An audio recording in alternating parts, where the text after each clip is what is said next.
로 달려가고 있는데 우리 식당 봉사하신 분들 그리고 피택 지금 훈련받고 있는 분들 힘내라고 우리 한번 박수 한번 치고 써요.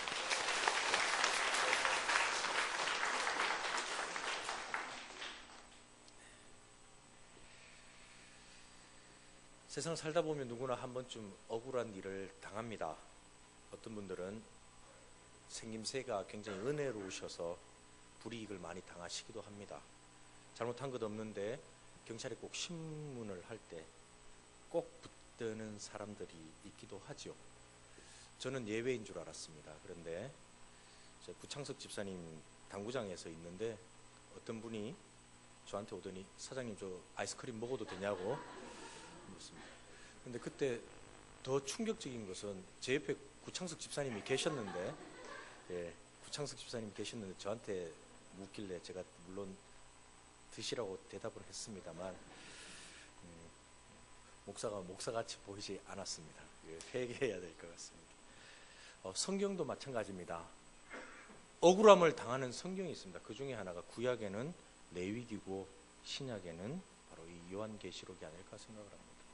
흔히 레위기 하면 일전에도 한번 설교를 했던 적이 있었던 것 같은데 굉장히 따분한 책, 읽기 힘들고 무슨 제사를 그렇게 많이 드리고 내가 종갓집에 시집을 왔음에도 불구하고 내가 예수 믿기 때문에 내가 이 모든 제사도 끊어버렸는데 어찌하여 성경 속에서 숱한 제사를 또 이렇게 읽게 하느냐 이렇게 불만을 가지시는 분도 있는데 근데 레위기는 정말 하나님의 은혜를 깨닫게 되는 근간이 되는 가장 중요한 책입니다. 그래서 이스라엘 백성들 어린아이들이 말문이 트이면 가장 먼저 읽고 외우는 책이 레위기라는 것 다시 한번 기억하시고 비록 좀 힘드시겠지만 비둘기 몇 마리 잡아야 될지 염소 몇 마리 잡아야 될지 힘드시겠지만 그러한 배경을 알고 읽으신다면 조금 더 달라지지 않을까 합니다. 그런가 하면 이 신약에서는 이 요한계시록이 그렇습니다. 이미 오래전부터 이런저런 들어왔던 얘기들이 있어서 그런지 몰라도 요한계시록 하면 여러분들은 무엇이 생각이 나십니까? 뭐 666, 휴거, 뭐 마지막 최후의 전쟁이라고 하는 아마겟돈, 뭐 태양이 달이 붉은 피를 막 무섭습니다. 무섭다라고 그렇게 얘기를 합니다. 그러나 이 요한계시록은 정말 중요한 책입니다. 성경의 마지막에 있어서 그 마지막에 있어서 중요한 것이 아니라 그 그리스도인들이 정말 자기의 목숨을 걸고 예수 그리스도를 내가 믿는다고 고백을 하면서 그렇게 신앙을 지켜나가느냐 아니면 내가 목숨을 부지하고 어쩌면 나의 사랑하는 가족들과 내가 어떻게 좀 그렇게 이 땅에서의 삶을 좀 더 영위하고 평안한 삶을 살기 위해서 예수 그리스도를 부인하느냐 이 기로에 선 바로 성도들에게 온갖 로마의 핍박 속에서 힘겨워하고 있는 그 성도들에게 우리의 삶의 주관자가 되시는 것은 예수 그리스도시다. 그 예수 그리스도께서 지금은 바로 성도들이 받는 그 핍박이 힘들고 고난 가운데 있지만 승리의 주 되시는 바로 예수 그리스도께서 너희들을 구원하시고 그렇게 이끄실 것이다. 그가 진리가 되신다. 그가 생명이 되신다. 이것을 선포하는 그 책이 사실은 계시록입니다. 물론 이 속에는 여러 환상들이 있다 보니까 좀 해석하기 어려운 부분도 있습니다만 그런 내용입니다. 그런데 더욱이 요즘 우리 성도들이 더 이게 좀 요한계시록을 가까이 하기 어려운 것이 이단들이 가장 장난을 많이 치는 책이 또 이 요한계시록이기 때문에 숫자가 많이 나오다 보니까 또 그 숫자로 인해서 수많은 성경에 대해서 갈급해하고 목마른 호기심 많은 성도들을 현혹시키고 넘어뜨리기 위해서 이 요한계시록을 자의적으로 해석을 해서 성도들을 많이 넘어뜨리게 했던 바로 그 책입니다. 저도 말씀을 준비하며 또 인터넷에서 필요해서 검색을 해보면 요한계시록 검색을 하면 그 대부분의 검색창에 나와 있는 것들은 다 신천지와 관련이 되어 있습니다. 그래서 신천지들이 이 요한계시록을 붙들고 그러나 참된 진리는 결코 변함이 없고 자의적으로 해석이 될 수도 없을 뿐더러 오늘도 살아계시고 역사하시는 그 하나님께서 진리를 우리 가운데에서 보호하여 주실 줄 믿습니다. 오늘 본 말씀은 요한계시록 3장에 있는 말씀입니다. 특별히 요한계시록 2장과 3장에는 예수님께서 친히 7 교회들에게 보낸 편지가 기록이 되어 있습니다.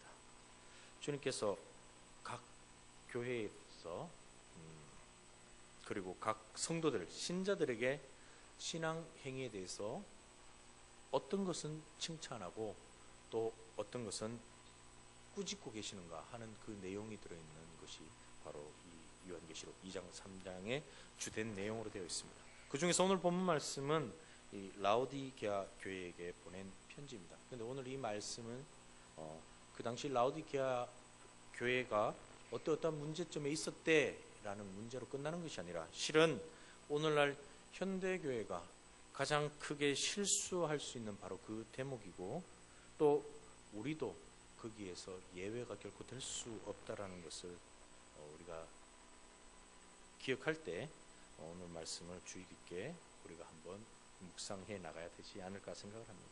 오늘 본 말씀 먼저 15절을 보면 네가 차지도 아니하고 뜨겁지도 아니하도다라는 그런 말씀을 하십니다. 어쩌면 이것이 오늘날 현대 교회의 바로 우리들, 이 신앙인들, 성도들의 가장 큰 신앙적인 잘못이 아닐까 그렇게 생각을 합니다. 차지도 덥지도 않다라고 이야기를 합니다. 다른 말로 하면 세상과 바로 우리 주님 사이에서 양다리를 걸치고 있는 것이라고 표현을 해도 과한 표현은 아닐 겁니다. 그리고 제 아무리 우리가 결심을 한다고 해서 하루아침에 우리의 이 믿음이, 우리의 이 신앙이 더워지고 뜨거워지고 아름다워지고 그리고 완성되어지는 것은 물론 아닙니다만 바로 이 뜨거워지는 그 길, 온전한 그 길은 우리가 늘 한결같이 가야 하는 길이고 우리의 소망의 길인 줄로 믿습니다. 우리가 갖는 유혹 중에서 제일 큰 것이 있다면 무엇입니까? 나는 해도 안 되라는 스스로를 좀 자책하는 것들, 교회에서든 세상 속에서든 그것을 신앙의 이름으로 믿음을 내가 지키려 하고 그리스도의 그 향기를 드러내는 삶을 살고자 우리는 얼마나 많은 결단들을 하십니까?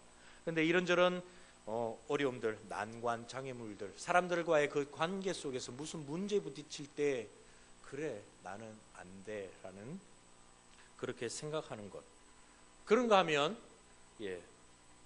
이만하면 됐지 뭘이라고 그렇게 우리가 또 생각하는 경우도 있습니다.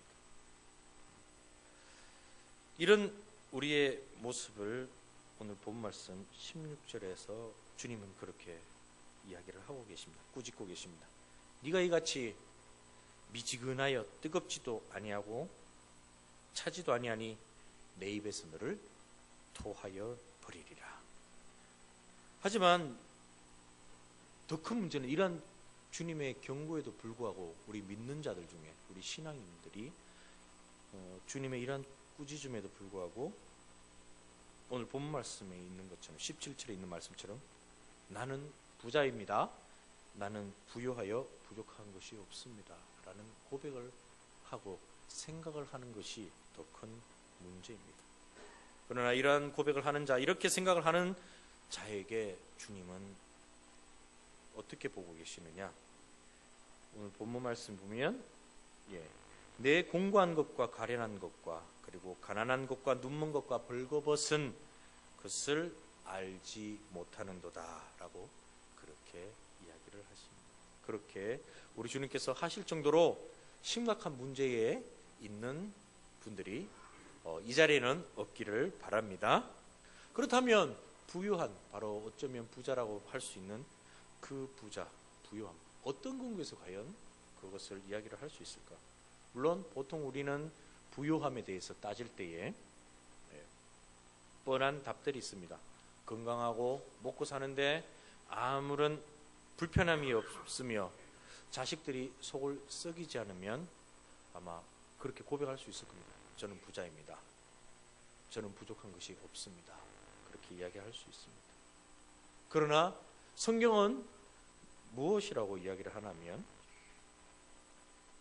내 공고한 것과 가련한 것, 그리고 가난한 것과 눈먼 것과 벌거벗은 것을 왜 모르느냐라고 지적을 합니다. 그런 것들이 우리에게 채워진다고 해서 우리의 부족함이, 우리의 가련함이, 우리의 벌거벗음이 채워지지 않는다라는 뜻입니다. 그러면서 하시는 그 말씀이 내가 너를 권하노니 내게서 불로 연단한 금을 사서 부유하게 하라. 할렐루야. 결국엔 부유함을 위해서 무언가를 가져야 된다라고 오늘 말씀은 이야기를 하고 있습니다. 우리는 이것을 가져야 합니다. 바로 불로 연단한 금입니다. 정확하게 말하면 정금이라고 할 수 있겠습니다. 불로 연단되어졌기 때문에 모든 불순물들이 사라진 바로 그 정금, 그것이 우리에게 부유함을 주는 것이라고 그렇게 이야기를 합니다. 요즘 금값이 많이 올랐다고 하는데 그러면 그것을 사야 하는 것이냐? 물론 그것이 아니라는 것을 잘 알고 계시리라고 생각을 합니다. 그렇다면 이 불로 연단한 금을 어떻게 얻을 것인가? 이것에 대한 성경의 해답이 우리가 잘 알고 있는 바로 요셉 이야기가 아닐까 합니다. 물론 시편 105편 16절에서 19절 말씀에 보면 이렇게 이야기를 하고 있습니다. 그가 또 기근을 불러 그 땅에 임하게 하여 그 의뢰하는 양식을 다 끊으셨도다. 한 사람을 앞서 보내셨으며 요셉이 종으로 팔렸도다. 그 발이 착고에 상하며 그 몸이 쇠사슬에 매였으니 곧 여호와의 말씀이 응할 때까지라. 그 말씀이 저를 단련하였도다. 아멘. 네, 요셉 이야기입니다. 우리가 잘 알고 있습니다. 요셉이 그 형들의 미움으로 인해서 죽음이나 진비 없는 노예로 팔려가서 생사를 알 수 없는, 이미 가족들은 죽은 것으로 취급해버렸던, 그가 노예 생활을 했습니다. 노예 생활로 끝난 게 아닙니다. 억울한 누명을 썼습니다. 감옥에서 그 고통과 고난 가운데 있었던 것을 오늘 시편 이 105편에 표현을 합니다. 그가 상하고 쇠사슬에 매였습니다. 그러나 이 모든 것들을 뭐라고 얘기하냐면 여호와의 말씀이 응할 때까지라. 그가 십수년의 그 노예와 감옥 생활을 했던 자신의 그 청춘의 시절에 그 대부분을 그가 억울함 속에 살아갔던 바로 그 시간들을 시편 기자는 하나님의 말씀이 응할 때까지 그가 받은 연단이었다라고 이야기를 하고 있습니다. 훈련이었다라고 이야기를 했습니다. 왜? 그것은 요셉이라는 한 사람을 통해서 그의 가족들을, 이스라엘 민족들을, 아니 세계 온 인류들을 기근으로부터 살리는 축복의 통로가 되게 하기 위해서 그렇게 하셨다라는 겁니다. 하나님께서 원하시는 그 수준과 목표에 이르기까지 요셉은 하나님으로부터 철저하게 훈련을 받았습니다. 하나님께서 그를 단련해냈다라고 얘기를 하시는 겁니다. 훈련은 언제까지 하느냐? 물론 우리나라 군인들은 훈련받는 시간들이 정해져 있습니다만 정확하게 표현을 하자면 훈련은 목표한 것에 이를 때까지 하는 것이 훈련이라고 합니다. 요셉은 그 수준에 이르기까지 우리가 흔히 말하는 바로 고난의 여정을 그렇게 걸어갔던 것이었습니다. 요셉은 우리가 잘 알고 있는 형통한 자의 표본입니다. 성경에서도 그가 형통한 자가 되어 이런 일들을 하였습니다. 이런 일을 했습니다라고 이야기를 해주고 있습니다. 그런데 그가 형통한 자가 되어서 하나님의 계획과 섭리 가운데에 사용되어지는 그렇게 그릇으로 만들어지기까지 그는 오늘 말씀에 의하면 불로 연단된 바로 금을 사기 위해서 준비하는 그러한 시간들을 그는 가졌던 사람이었습니다. 그는 형통한 자라고 그렇게 불릴만 합니다. 우리도 형통의 복을 누리기를 원합니다. 하지만 형통을 누리기 위해서 요셉과 같이 이 고통이 전제되는 이러한 형통은 아마 다들 싫어하실 거라고 생각을 하고 있습니다. 우리는 주님이 계시는 저 천국을 우리가 가야 할 바로 목적지요, 인생의 목적, 목표로 삼고 있지만, 그런데 안타까운 것은 그에 합당한 훈련은 우리가 잘 받으려고 하지를 않습니다. 매주마다 예배에 참석을 하고 그 예배 시간마다 헌금을 하고 또 주어진 여러 봉사를 하는 것이 마치 우리가 나중에 내가 행여나 이 땅의 삶을 마감하고 난 뒤에 천국으로 가는 그것에 무슨 적립금이냐, 생명보험의 보험금을 그렇게 적립하듯이 그렇게 우리는 교회에 나올 때가 있지는 않으십니까? 천국에 갈 사람으로 천국에 합당한 그 삶은 그 준비는 제대로 하지를 않고 그저 그렇게 보여지는 그러한 행위들로 인해서 내가 가리라 라고 그렇게 생각하고 있는 바로 그 모습이 어쩌면 저의 모습일지도 모르겠습니다. 그러나 성경은 분명히 이야기를 하고 있습니다.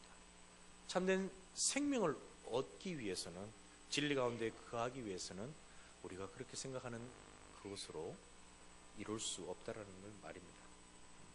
그래서 오늘 이 라오디게아 교회에 주님께서 그 주시는 말씀은 결국에는 훈련을 두려워하지 말라.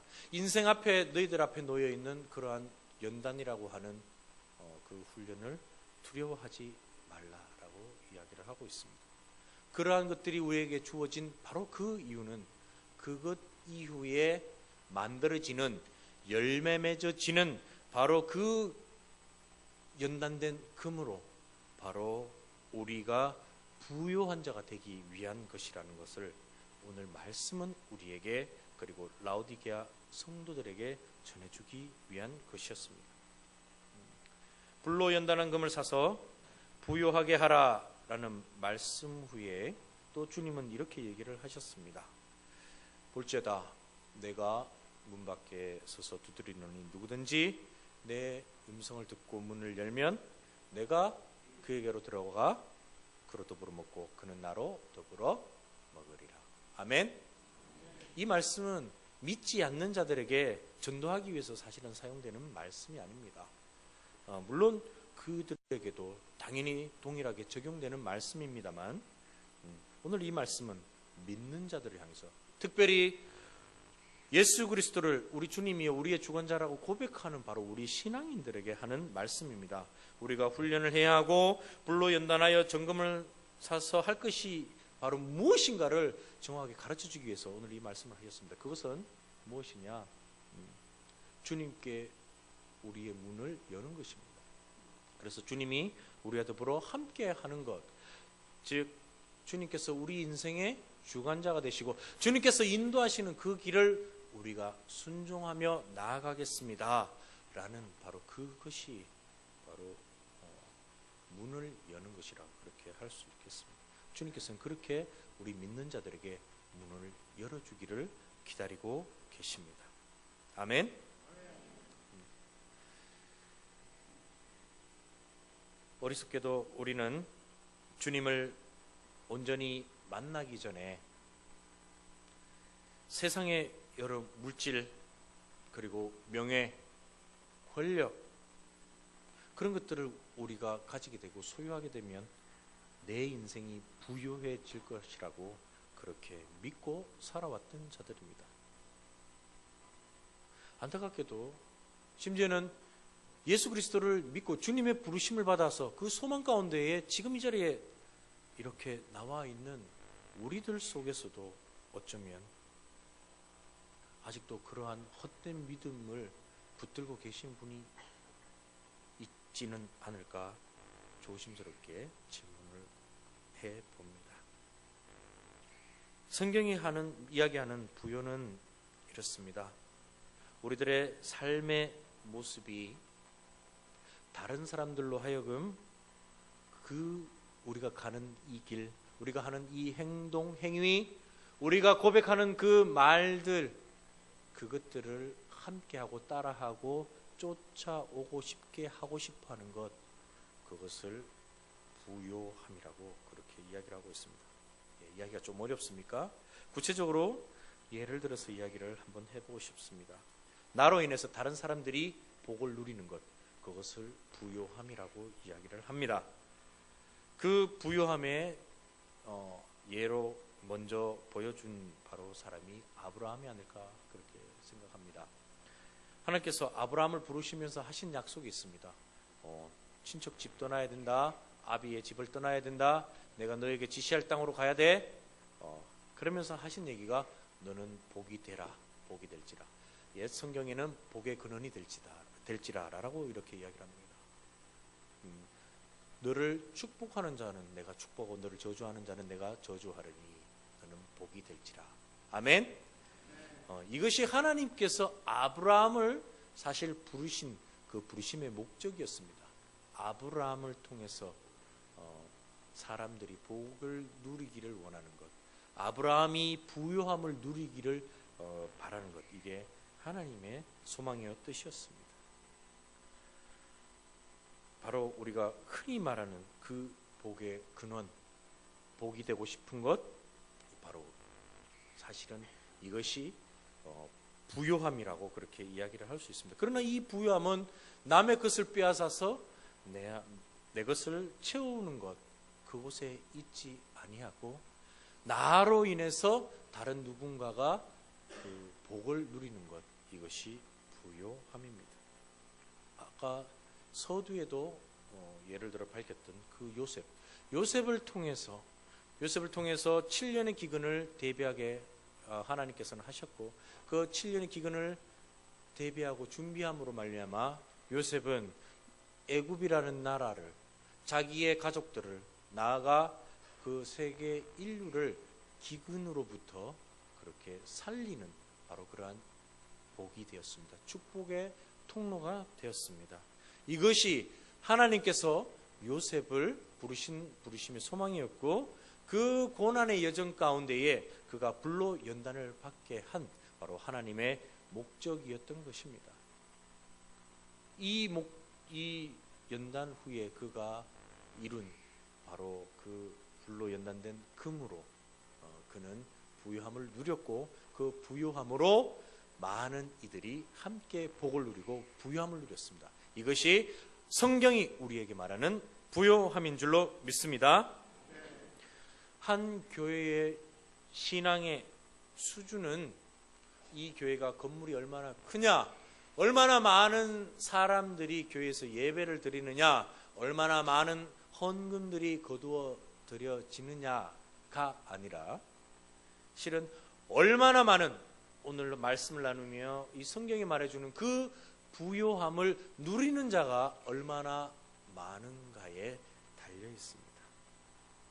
이러한 원리를 우리가 제대로 깨닫지 못한다면 우리는 분명 하나님께서 날마다 채워주시고 부어주시는 그 은혜에도 불구하고 나는 가지지 못했어요, 나는 가난한 자입니다라는 고백과 생각을 할 수밖에 없을 것입니다. 그리고 그것은 이 라오디게아 교회 성도들처럼 주님으로부터 책망을 받을 수밖에 없다라는 것도 사실일 것입니다. 세상에는 두 가지 종류의 사람이 있다라고 합니다. 하나는 예수를 믿는 사람, 다른 한 사람은 뭐죠? 예수를 믿어야 하는 사람이라고 합니다. 예수를 믿는 자와 예수를 믿어야 할 자. 그런데 오늘 말씀을 기준으로 하면 분명히 세상은 두 가지 기준으로 사람이 나누어집니다. 돈을 적당히 가진 자, 아니요, 부유한 자와 가난한 자로 나눠지게 됐습니다. 예수 그리스도를 내가 가진 자, 그리고 우리 인생에 있어서 그 아무리 불로 연단된 그 시험이 있다 할지라도 내가 돌아서지 않고 등지지 않고 주님과 함께 그것을 감당함으로 불로 연단된 그 금을 소유함으로써 참 생명과 진리를 붙들고 있는 그 부유한 자와 그렇지 못한 가난한 가난한 자로 나눠져 있습니다. 여러분은 어떤 자입니까? 부유한 자이십니까? 가난한 자이십니까? 그리고 여러분들의 그 수준이 바로 우리 충북교회의 수준이라는 것을 기억하시길 바랍니다. 주님은 오늘도 이야기를 하십니다. 너희가 부유한 자가 되기를 원하노라. 불로 연단된 그 금을 사서 너희를 부유하게 하라. 그리고 내가 두드릴 때에 문을 열어라. 내가 들어가서 너와 더불어 함께 먹고 너는 나와 더불어 먹기를 내가 원하노라. 예, 바로 그 주님의 음성과 말씀에 귀 기울이시고 순종하시고 그 불로 연단된 금을 사서 소유하셔서 여러분들의 삶을 부유하게 만드시기를 바랍니다. 성경에는 적당이라는 말이 없습니다. 적당히 믿고 적당히 세상적이어도 되지 않을까 그렇게 없습니다. 훈련을 두려워하지 마십시오. 그리고 여러분들의 신앙을 하나님 앞에서 다시 한번 불로 연단하시길 바랍니다. 그래서 여러분들의 삶이 주님이 기뻐하시는 온전한 부유함을 누리시기를 주님의 이름으로 소원합니다. 기도드리겠습니다. 주님, 우리는 부유한 자일까요? 가난한 자일까요? 날마다 우리와 함께 하신다는 약속과 그리고 그 약속에 따라 하나님 함께 하여 주시지만 우리가 가난한 자처럼 그렇게 안타깝고 어리석은 삶을 살아가고 있지는 않는지 오늘 주신 말씀 다시 한번 붙들고 우리는 부유한 자가 되기를 원합니다. 훈련받는 것 두렵고 힘들어서 피하고 싶었던 적 많습니다만 그러나 우리 주님께서 그 훈련을 통해 불로 연단한 금을 사서 부욕해 하라는 그 말씀에 이제 순종하며 나가는 우리 모두가 되게 하여 주시고 그리하여 우리 주님 기뻐하시는 그러한 삶이 나의 것이 될 수 있도록 주님께서 인도하여 주시옵소서. 이 충북교회 그러한 부유한 자들로 모두 채워질 수 있도록 주님 축복하여 주시옵소서. 예수님의 이름으로 기도합니다.